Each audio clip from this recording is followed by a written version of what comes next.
ನಮಸ್ಕಾರ. ಇವತ್ತು ಆನಿಯನ್ ಪಕೋಡ ಮಾಡೋಣ ಬನ್ನಿ. ನಾವು ಮೊದಲಿಗೆ ಇಲ್ಲಿ ಸ್ವಲ್ಪ ಶುಂಠಿ ತೊಗೊಂಡಿದ್ದೀವಿ. ಶುಂಠಿ ಈ ಥರ ಸ್ವಲ್ಪ ಚಿಕ್ಕದಾಗಿ ಕಟ್ ಮಾಡ್ಕೊಳ್ಳಿ, ತುಂಬ ನೀಟಾಗಿ ವಾಶ್ ಮಾಡ್ಕೊಳ್ಳಿ. ಮತ್ತು ಆನಿಯನ್ ಅದನ್ನು ಸಹ ತುಂಬ ಚಿಕ್ಕದಾಗಿ ಕಟ್ ಮಾಡ್ಕೊಬೇಕಾಗತ್ತೆ. ಮತ್ತು ಕಡಲೆ ಹಿಟ್ಟು ಕ್ಲೀನ್ ಮಾಡಿ ಇಟ್ಕೊಂಡಿರೋಂಥ ಕಡಲೆ ಹಿಟ್ಟು ಮತ್ತು ರೈಸ್ ಪೌಡ್ರು ಅದೇನು ಜಾಸ್ತಿ ಬೇಕಾಗಲ್ಲ, 1-2 ಸ್ಪೂನ್ ಹಾಕೊಂಡ್ರೆ ಸಾಕು. ಮತ್ತು ಮೆಣಸಿನಕಾಯಿ ತೊಗೊಂಡಿದ್ದೀವಿ, ಹಸಿನ ಮೆಣಸಿನ್ಕಾಯಿ. ಮತ್ತು ಕರಿಬೇವು ವಾಶ್ ಮಾಡ್ಕೊಳ್ಳಿ, ಅದರಲ್ಲಿ ತುಂಬ ಮಣ್ಣಿರುತ್ತೆ, ಹಾಗಾಗಿ ನೀಟಾಗಿ ವಾಶ್ ಮಾಡ್ಕೊಂಡ್ರೆ ತುಂಬ ಚೆನ್ನಾಗಿರುತ್ತೆ. ಮೊದಲಿಗೆ ನಾವು ಇದನ್ನೆಲ್ಲ ಕಟ್ ಮಾಡ್ಕೊತಾ ಇದ್ದೀವಿ ನೋಡಿ, ತುಂಬ ಚಾಪ್ ಮಾಡ್ಕೊಬೇಕಾಗತ್ತೆ.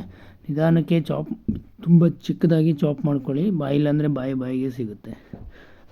ಎಲ್ಲ ನಾವು ಆನಿಯನ್ ಇದೆಲ್ಲ ತುಂಬ ಚಿಕ್ಕದಾಗಿ ಚಾಪ್ ಮಾಡ್ಕೊಂಡಿರೋಂಥ ಆನಿಯನ್ನ ಎಲ್ಲ ಚೆನ್ನಾಗಿ ತುಂಬ ಚಿಕ್ಕದಾಗಿ ಕಟ್ ಮಾಡ್ಕೊಳ್ಳಿ.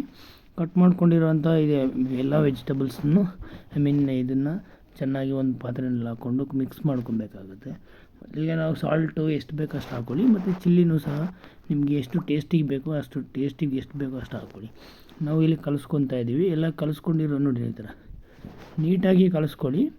ಯಾಕೆಂದರೆ ಅದು ಸಾಲ್ಟು ಮತ್ತು ಚಿಲ್ಲಿ ಎಲ್ಲ ನೀಟಾಗಿ ಮಿಕ್ಸ್ ಆಗುತ್ತೆ. ನಾವು ಕೊರಿಯಂಡರ್ ಸಹ ಸ್ವಲ್ಪ ಯೂಸ್ ಮಾಡ್ಕೊಂಡಿದ್ದೀವಿ. ಮತ್ತು ನಾವು ಇಲ್ಲಿ ಎಣ್ಣೆ ಕಾದಿರೋಂಥ ಎಣ್ಣೆಗೆ ಇದನ್ನು ಬಿಟ್ಟು ಫ್ರೈ ಮಾಡ್ಕೊಬೇಕಾಗತ್ತೆ ನೋಡಿ. ಇದು ಆಲ್ರೆಡಿ ಫ್ರೈ ಆಗ್ತಾಯಿದೆ ನೋಡಿ. ಫ್ರೆಶ್ ಆಯಿಲಲ್ಲಿ ಮಾಡ್ಕೊಳ್ಳಿ, ತುಂಬ ಹೆಲ್ದಿಯಾಗಿರುತ್ತೆ.